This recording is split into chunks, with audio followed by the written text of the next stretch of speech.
नमस्कार साथियों, आज फिर एक नई वीडियो के साथ मैं आपके सामने प्रस्तुत हूँ। और आज हम बात करते हैं ऐसी कौन सी 5 औषधियाँ हैं जिनका आप लगातार प्रयोग करें तो शरीर में किसी भी प्रकार का रोग आपको आ ही नहीं सकता। हाँ, आपने ठीक सुना, वो कौन सी 5 औषधियाँ हैं जिनका हम रोज़ाना भोजन में प्रयोग कर सकते हैं और उसका प्रयोग करेंगे तो कभी आपकी इम्यूनिटी पावर कमज़ोर नहीं होगी, कभी कोई रोग शरीर में नहीं आएगा, यानी सदा आप निरोग रहेंगे। क्यों 5 ही चीज़ें लाभकारी हैं? क्योंकि आपका शरीर पंच महाभूत से बना हुआ है। पृथ्वी, जल, तेज, वायु और आकाश, इन्हीं का प्रतिनिधित्व करते हुए शरीर में उन 5 औषधियों का अगर हम लगातार अपने भोजन में प्रयोग करें तो कभी भी आपको बीमारी नहीं आ सकती। चाहे वो किडनी के रोग हो, चाहे हृदय का रोग हो, त्वचा के रोग हो या अन्य कोई बीमारी हो, वो सभी आपसे दूर भाग जाएंगे।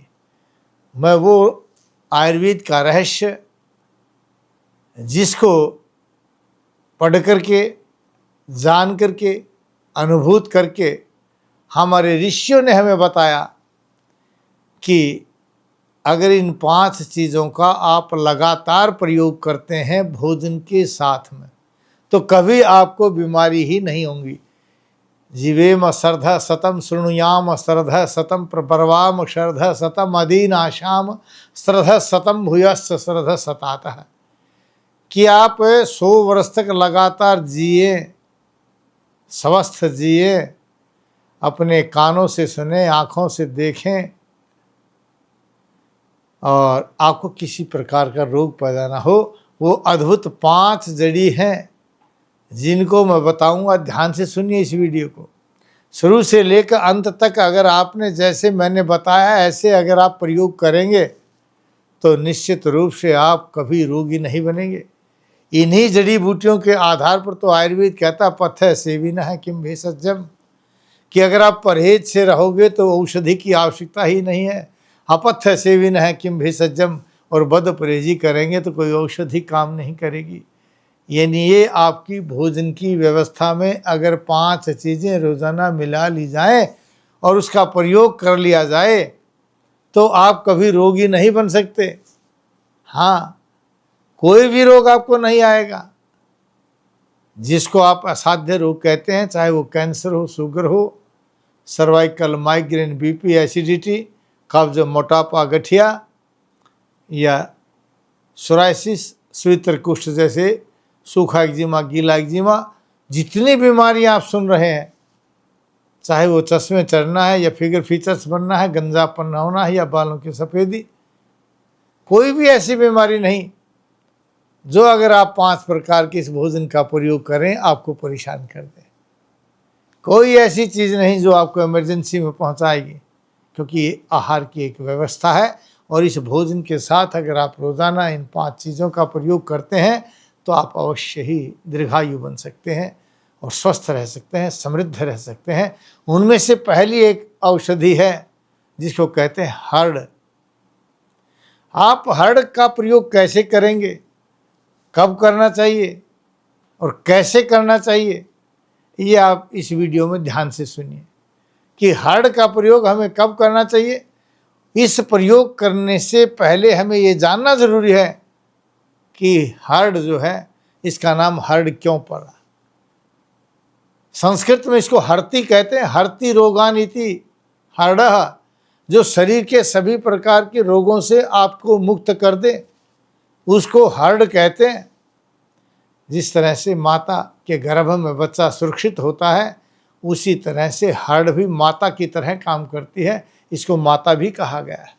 और यह जैसे माता के गर्भ में बच्चे की रक्षा होती है उसी तरह से हर्ड़ के खाने वाले से हर्ड़ आपके प्रत्येक रोग से आपकी रक्षा करती है, आपके शरीर का सुरक्षा चक्कर बना लेती है।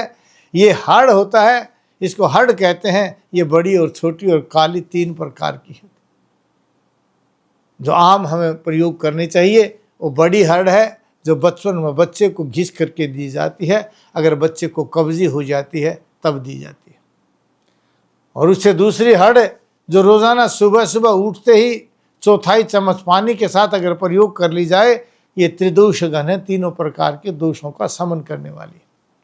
और एक काली हरड़ है, छोटी काली हरड़ होती है।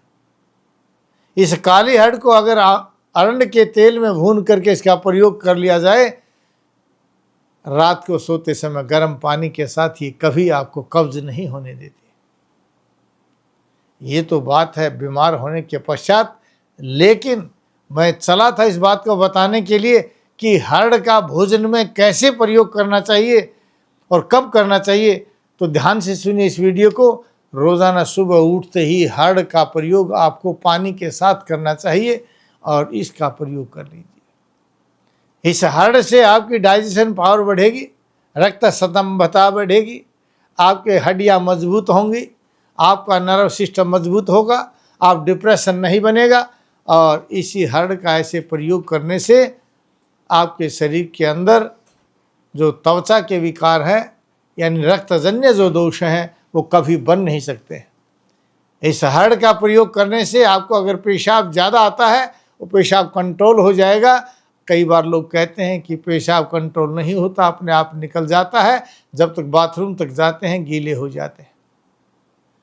बूढ़े व्यक्तियों में अक्सर ये समस्या मिलती है, तो आप इस हरड़ का प्रयोग करके देखिए, आपके जो है मल और मूत्र पर कंट्रोल होना शुरू हो जाएगा, आपको बहुमूत्र नहीं रहेगा और यहाँ तक कि बुढ़ापा भी नहीं आने देता है। तो हरड़ के बाद दूसरी जो चीज़ है उसका नाम है बहेड़ा। ये बहेड़ा हमें कैसे प्रयोग करना चाहिए, बहेड़े का क्या फ़ायदा है और किन किन रोगों में हमें इसका प्रयोग करना चाहिए। लेकिन हम इस बात को आज पहले लेकर के चले हैं कि भोजन में हमें बहेड़े का प्रयोग कैसे करना चाहिए। बहेड़े का नाम बहेड़ा क्यों किया रखा गया, ये भी सुनिए।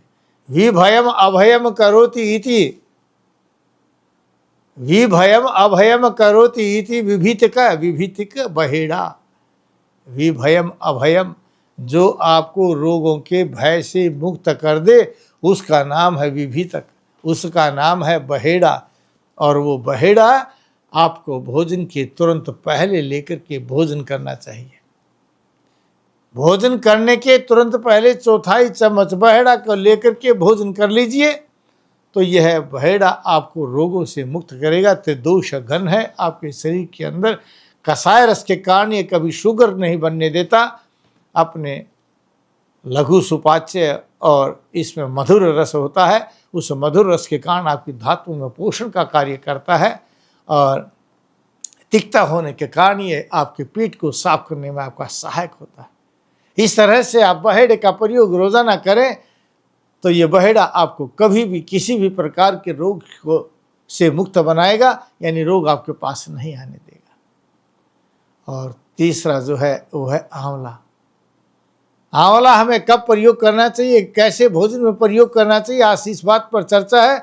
आपको भोजन के तुरंत पश्चात चौथाई चम्मच आंवला पानी के साथ प्रयोग करना चाहिए। इस तरह से हरड़, बहेड़ा और आंवला, इन तीनों चीज़ों का प्रयोग भोजन के तुरंत बाद और पहले करना चाहिए। और यह आंवला का नाम भी आंवला क्यों रखा गया, आमल की धातु न करोति इति आमल की। जो आपके शरीर की धातुओं में रसायन का काम करे, उसका नाम आंवला है। आंवले में सभी प्रकार का, एक सिर्फ लवण रस को छोड़ करके सभी रस होते हैं, इसलिए इस आंवले को भी अमृत कहा गया है। शरीर में, वृक्षों में, वनस्पतियों में मिलने वाले 6 रसों में से सिर्फ एक रस जो लवण रस है वो इसमें नहीं होता, बाकी सभी रस आंवले के अंदर होते हैं, इसलिए आंवले को अमृत भी कहा गया है। और इसको भोजन करने के पश्चात चौथाई चम्मच थोड़े से पानी के साथ प्रयोग कर लीजिए। और चौथी चीज़ है आपकी आम। आम का जो अचार है आप भोजन के साथ सुबह के समय प्रयोग कर लीजिए, तो ये कभी आपके शरीर के अंदर कब्ज नहीं बनने देगा, क्योंकि आंवले का गुण है हृदय को प्रबल करता है। आम का गुण है कि आपके हार्ट को मजबूत करता है। यह कोलेस्ट्रॉल नहीं बनने देता है, कब्ज नहीं बनने देता है, एसिडिटी नहीं होने देता है। यानी इस आम के अचार का भोजन के बीच में प्रयोग अगर सुबह के समय किया जाए तो बहुत अच्छा है। और शाम के भोजन के साथ आपको नींबू का अचार प्रयोग करना चाहिए। क्योंकि नींबू जो है अम्ल भी है, तिक्त भी है, उष्ण भी है और शीतोष्ण भी है।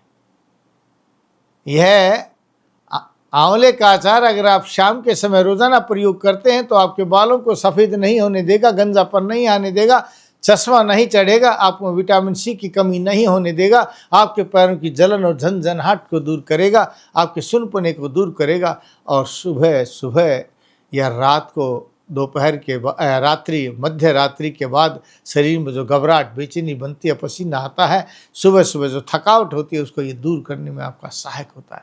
इस तरह से अपने भोजन के बीच में इस तरह के इन 5 चीज़ों का अगर प्रयोग रोजाना करते हैं तो आपको कभी रोग हो ही नहीं सकते हैं। ऐसी वीडियो मैं बनाता रहता हूँ, आप जब भी कोई नई वीडियो आएगी आपको पता चल जाना चाहिए, इसलिए इसको बेल आइकॉन भी दबाइए, शेयर भी कीजिए, सब्सक्राइब भी कीजिए, क्योंकि मैंने बहुत सी वीडियो अपने YouTube चैनल नाड़ी वैद्य कायाकल्प पर डाली हैं। सभी रोगों का घरेलू इलाज बताया है। अगर आपको नहीं मिलता तो कमेंट्स कीजिए, क्योंकि प्रत्येक कमेंट्स का मैं जवाब देता हूं। और याद रहे कि अगर आप दूर बैठे मुझे दिखाना चाहते हैं, कॉन्टैक्ट करना चाहते हैं, अगर मैं ऐसा चाहते हैं तो आप टीवी स्क्रीन के नीचे जो नंबर देख रहे हैं ना, किसी भी नंबर पर फ़ोन कर लीजिए, अपॉइंटमेंट लीजिए। वीडियो कॉन्फ्रेंसिंग के द्वारा मैं आपसे बात करके आपके रोग का सही कारण जान करके वैसी औषधि की निर्माण करके वह औषधि कोरियर के द्वारा आपके घर आ सकती है।